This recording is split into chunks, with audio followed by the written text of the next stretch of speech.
even spoke, not because we couldn't stand each other, but because I was always too busy working or taking care of my kids. How lame excuse. A thing that I deeply regretted later on in life. My grandfather passed on a few years ago, and with him a magnificent amount of survival knowledge. I don't know about you, if you're in a similar situation, but think about your grandfather and how many things he did or knew, things that will forever vanish into the dark abyss of ignorance. Because I deeply believed in lesson number 3, that I was the only one who could change something. My goal for the last couple of years changed from not just learning, but saving our forefathers' ways. This is one of the most important things that I've done in my life.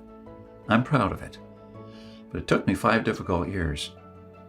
First, there is no person that knows all of our forefathers' forgotten secrets.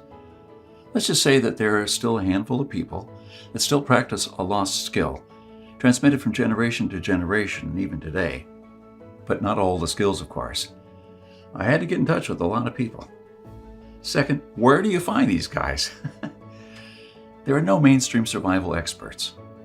They don't have a website or a TV show. Some of them even live in remote areas without internet or TV cable, earning a living like the pioneers did. Third, I wanted to do something unprecedented. You know, articles like 11 skills your great-grandparents had that you don't, and then they start listing the skills: hunting and fishing, foraging, and butchering, and stuff like that. This kind of information never helped anybody. I needed something solid, exact, and to the point. And not just skills. I wanted to know the things that they actually built, ate, and stored, exactly how they did it. And fourth, I'm not sitting on a gold mine. As much as I enjoyed traveling and learning these skills, I still needed to go to work. But what I didn't realize when I started my journey is that you can't just save these skills by writing them down. If all these writings will be forgotten in a dusty drawer right next to my bed, it won't help anybody. This knowledge will die together with me, and all my efforts to save our forefathers' ways would have been in vain.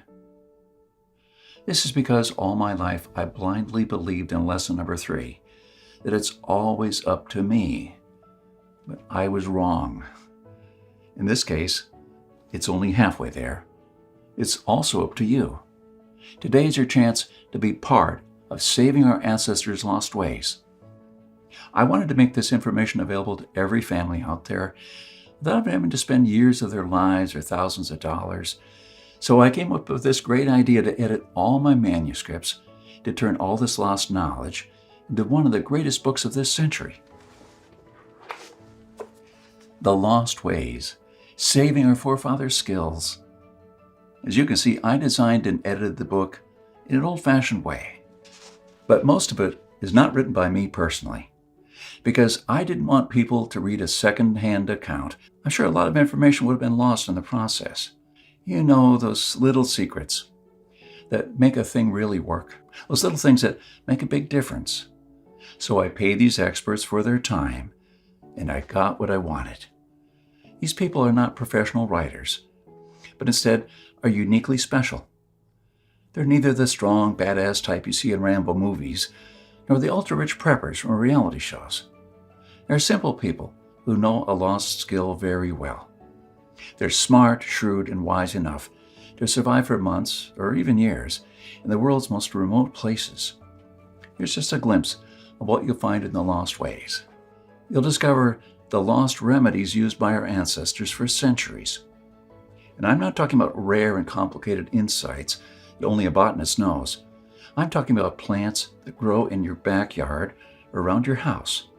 Very common weeds. For example, I'm sure you've already seen this plant. This is wild lettuce, also known as opium lettuce, for a good reason. It has side effects similar to morphine, but milder, being by far the strongest natural painkiller that grows in your backyard. This milky substance inside this plant doesn't contain any opiates, but it's acting directly on the central nervous system, or CNS, to lessen the feeling of pain. Many people have used it as a replacement for addictive prescription pain medicine. Wild lettuce is unscheduled by the FDA, meaning it is legal to forage, to grow, and own without prescription or license, just like the Native Americans used it to heal their pain. In the Lost Ways, you'll find lots of these common, invaluable weeds with pictures, how to identify them, how to prepare them, and how to use them.